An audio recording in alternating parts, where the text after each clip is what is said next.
বা আনডকুমেন্টেড মাইগ্রেন্টসরা এখানে আসছেন, কোন কোন দেশ থেকে আসছেন? তাহলে এখানে কিন্তু সবাই যে আহ, অবৈধ পথে আসছেন তা কিন্তু না তানভীর ভাই। এটা হচ্ছে যে আপনার দেখা যাচ্ছে যে তারা বৈধ পথে আসছেন, তারা ভিজিট ভিসা নিয়ে আসছেন বা যে কোনো একটা টেম্পোরারি লিভ নিয়ে আসছেন, আসার পর তারা এখানে থেকে যাচ্ছেন ফর সাম রিজন। একজন ভিজিটর তিনি আসলেন এবং তিনি এসে আনডকুমেন্টেড হয়ে গেলেন, তার ভিসা এক্সপায়ার্ড হয়ে গেল, তিনি ভিজিট ভিসায় এসে এভাবে দীর্ঘদিন এভাবে আছেন, বা এটা তার ক্ষেত্রে কোনোভাবে অন্য কোনো ভিসা ক্রাইটেরিয়ায় যাওয়ার কোনো সম্ভাবনা আছে কিনা? যারা এই ভিজিটর ভিসা আসবে তাদেরকে একটা নির্দিষ্ট সময়ের মধ্যে লাইক রাফলি maximum 6 months at a time তারা থাকতে পারবে। Stonebridge Legal Solutions Limited, your trusted immigration partner. কিভাবে অবৈধ বা আনডকুমেন্টেড মাইগ্রেন্টসরা এখানে আসছেন, কোন কোন দেশ থেকে আসছেন? তাহলে আমাদের আলোচনাটা একটু সহজ হবে। এখানে আমরা একটা ডেটা পেয়েছি।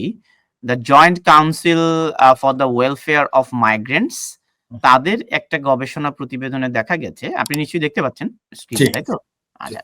এখানে ওরা দেখতে পাচ্ছেন there are no definitive figure for the number of undocumented people in the UK. The most significant region of origin of the UK's undocumented population in Asia, 52%, followed by sub-Saharan African 20% and Americans, and non-European 16%, and Middle East and North Africa 11%.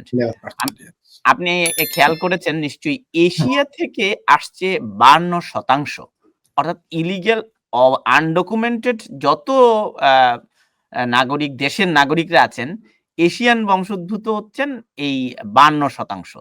যে এটা এটা সত্যি, এটা একটা big number, big percentage, because it's more than half of the people are Asian.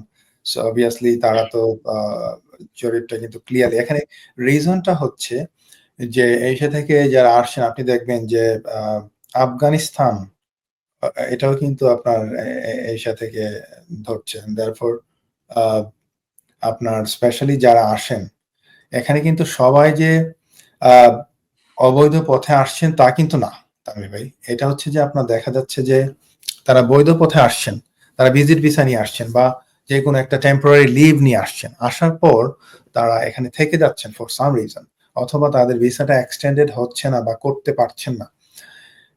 এই ক্ষেত্রে এইভাবে কিন্তু এই আনডকুমেন্টেড মানে তারা যদিও লিভ টু রিমেন নিয়ে আসার পরও এখানে যেহেতু থেকে যাচ্ছেন, এইভাবে কিন্তু এই নাম্বারটা বেড়ে যাচ্ছে।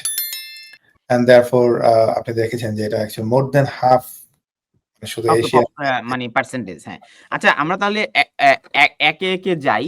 ধরুন একজন ভিজিটর তিনি আসলেন এবং তিনি এসে আনডকুমেন্টেড হয়ে গেলেন, তার ভিসা এক্সপায়ার্ড হয়ে গেল, তিনি ভিজিট ভিসায় এসে এভাবে দীর্ঘদিন এভাবে আছেন, বা এটা তার ক্ষেত্রে কোনোভাবে অন্য কোনো ভিসা ক্রাইটেরিয়ায় যাওয়ার কোনো সম্ভাবনা আছে কিনা?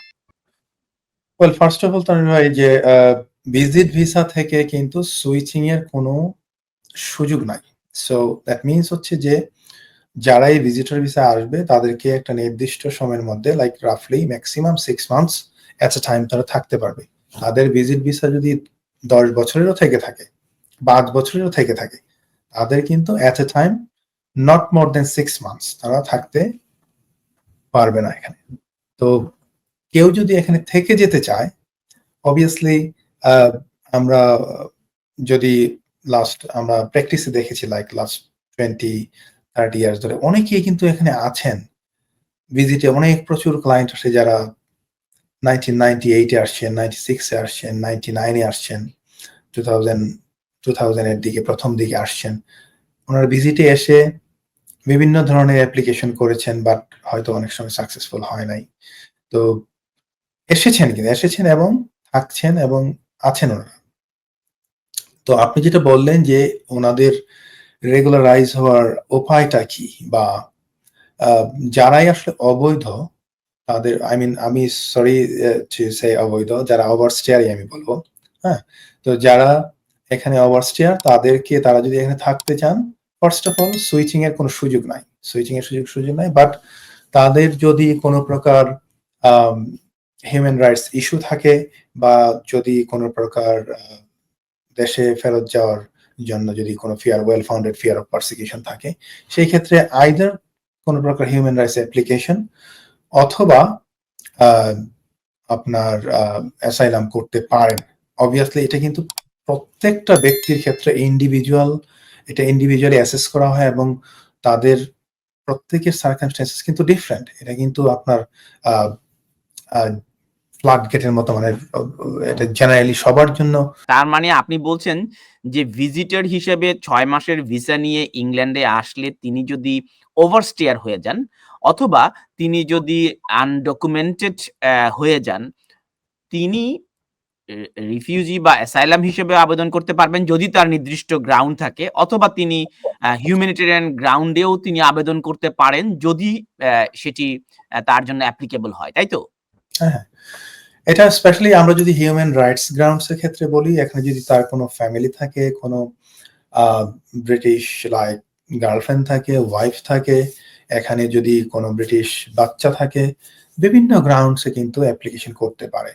আবার অনেকে আমরা দেখেছি যে কোনো প্রকার স্পেসিফিক কোনো আর্টিকেল 3 আন্ডারেও অ্যাপ্লিকেশন করে থাকে, অনেক সময় on the basis of medical গ্রাউন্ডসও করে থাকে।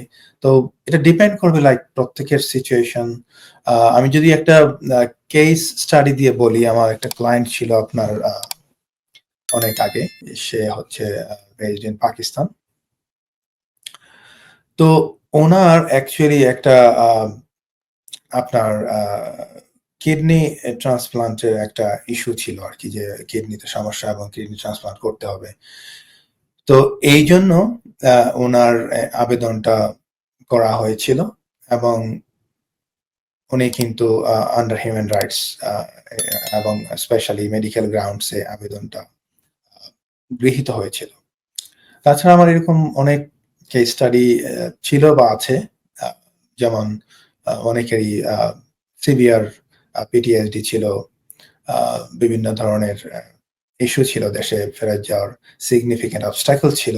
এই সকল কারণে অনেকের আবেদন গৃহীত হয়েছে আন্ডার হিউম্যান রাইটস এবং ডিসক্রিশনারি বেসিসে 2.5 ইয়ার্সের জন্য, এবং পরবর্তীতে তারা কিন্তু নিয়মিত এক্সটেনশনও করে যাচ্ছে। সো যে জিনিসটা বলতে চাচ্ছি যে এটা প্রত্যেকের সিচুয়েশনটা ডিফারেন্ট, সার্কামস্ট্যান্সেস ডিফারেন্ট।